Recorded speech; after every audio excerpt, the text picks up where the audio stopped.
성모 마리아의 승천. 장례 행렬은 성모님께서 지정하신 십자가의 길을 따라 마지막 장소인 갈바리까지 갔다가 언덕 너머 무덤 입구의 오른쪽에서 멈추었습니다. 그들은 이곳에 성모님의 거룩한 몸을 잠시 내려놓은 후 다시 네 사람이 바위 무덤 속으로 옮겨서 거기 움푹 들어간 곳에 그녀를 안치했습니다. 그리고 모든 사람들이 한 사람씩 들어가서 성모님의 곁에 향품과 꽃을 놓고 무릎을 꿇고 기도와 눈물을 바쳤습니다. 사랑과 슬픔 속에서 많은 이들이 그곳을 떠나지 않았으나 밤이 되어 사도들은 무덤 입구를 닫아야 했습니다.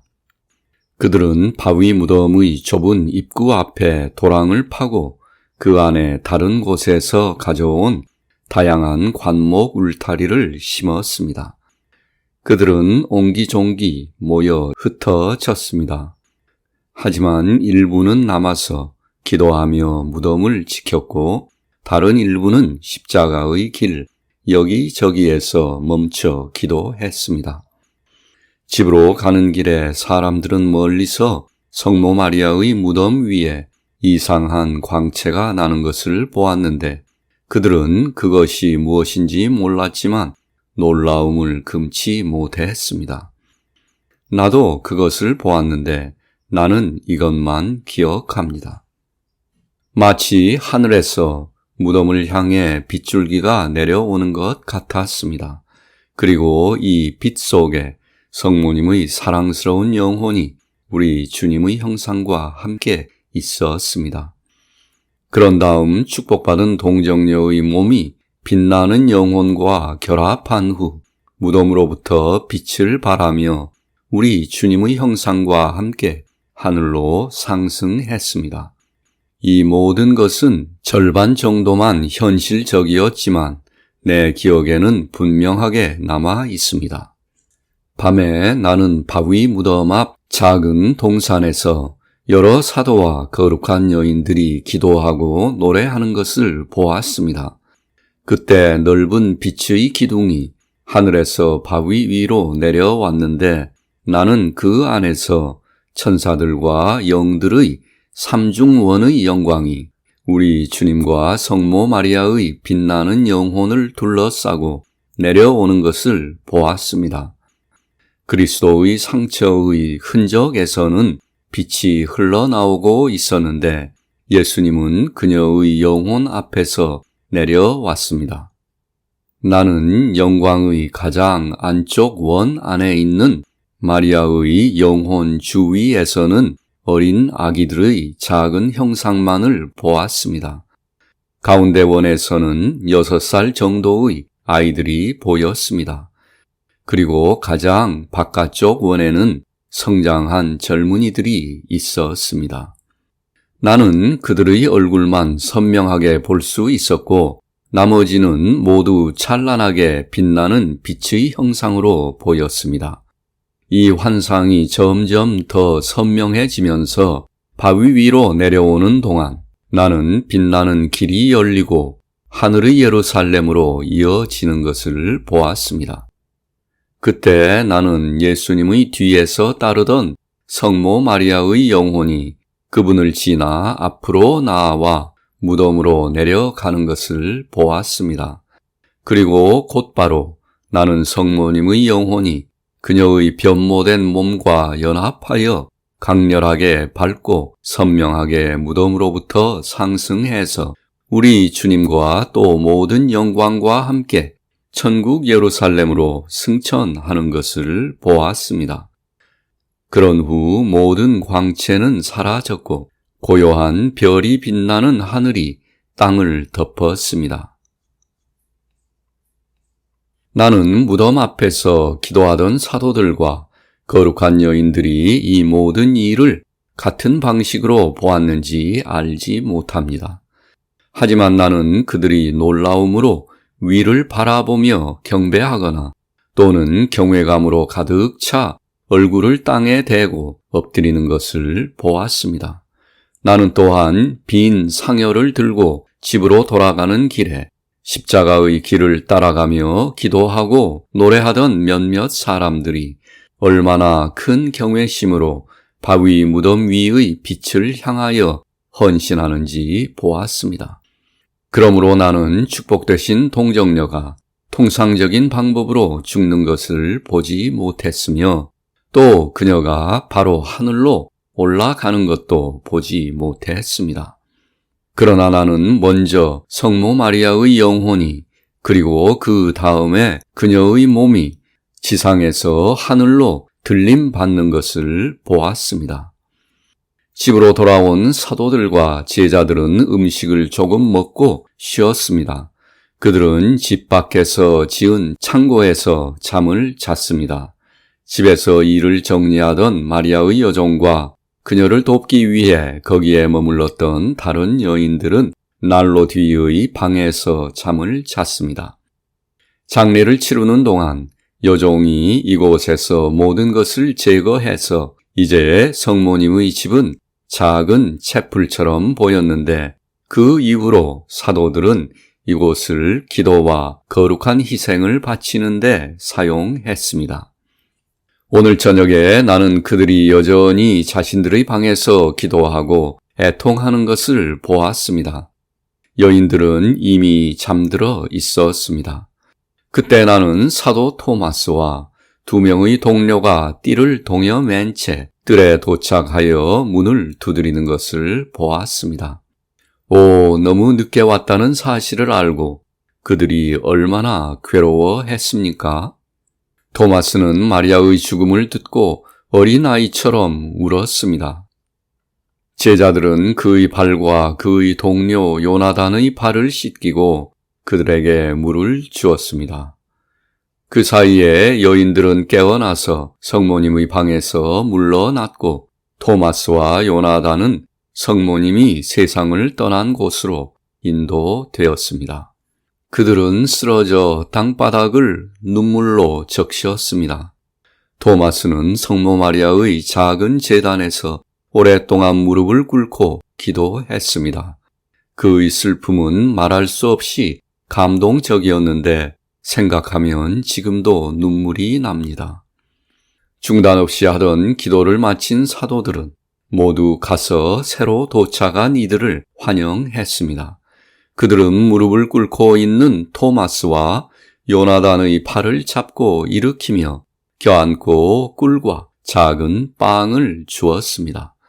그들은 작은 주전자에서 잔에 따라 마신 후 다시 한번 함께 기도했고 모두 서로를 껴안았습니다. 그러나 이제 토마스와 요나단이 성모님의 무덤을 보여달라고 간청하자 사도들은 지팡이에 달린 등불을 켰고 모두 마리아의 십자가의 길을 따라 그녀의 무덤으로 갔습니다. 그들은 말을 자제했으며 잠시 동안 십자가의 길의 돌에 멈춰 서서 이 기념비를 이곳에 세우시고 그것을 자주 눈물로 적시신 성모님의 자비로운 사랑과 우리 주님이 십자가를 지고 가신 길, 비아 돌로로사를 묵상했습니다. 바위 무덤에 이르자 그들은 모두 무릎을 꿇었습니다. 토마스와 요나단은 서둘러 무덤으로 향했고 요한도 그들을 따라갔습니다.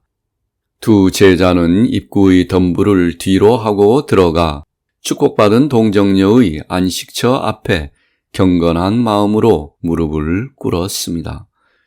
그런 다음 요한은 바위 가장자리 밖으로 조금 돌출된 가벼운 고리버들 관에 가까이 다가가서 그것을 감싸고 있는 3개의 회색 띠를 풀어 옆에 놓아 두었습니다. 횃불이 관 속을 비추자 그들은 성모님의 수의가 이전처럼 여전히 천으로 감긴 채 그들 앞에 놓여 있었지만 그 속이 비어 있음을 보고 놀랐습니다. 그것의 얼굴과 가슴 부위는 풀려 있었으며 팔 부분을 감싼 곳은 약간 느슨하게 되어 있었지만 풀려 있지는 않았습니다. 변모된 성모 마리아의 몸은 더 이상 이 땅에 없었습니다. 그들은 마치 마리아의 거룩한 몸이 이제서야 그들 가운데서 사라진 것처럼 팔을 들고 놀라며 위를 올려다 보았습니다. 요한은 동굴 밖에 있는 이들을 부르며 말했습니다. 와서 보세요. 놀랍습니다. 더 이상 여기에 안 계십니다. 그들은 모두 2명씩 좁은 동굴로 들어와 그들 앞에 놓여 있는 빈 수의를 보고 놀랐습니다.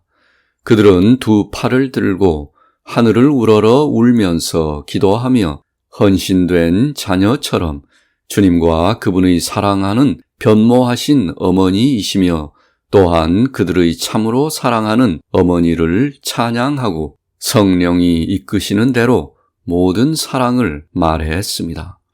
그들은 성모님을 무덤에 두고 집으로 돌아오는 길에 멀리서 본 빛의 구름이 어떻게 무덤 위로 내려왔으며 다시 위로 올라갔는지 기억하고 있었을 것입니다.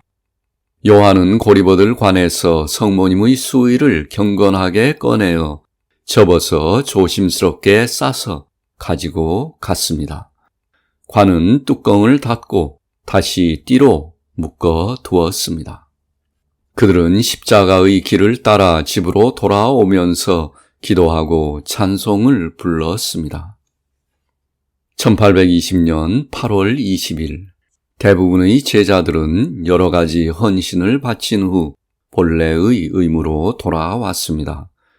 사도들은 토마스와 함께 온 요나단과 토마스의 종과 함께 아직 집에 있었습니다. 하지만 그들은 모두 일을 마치자마자 떠날 것입니다.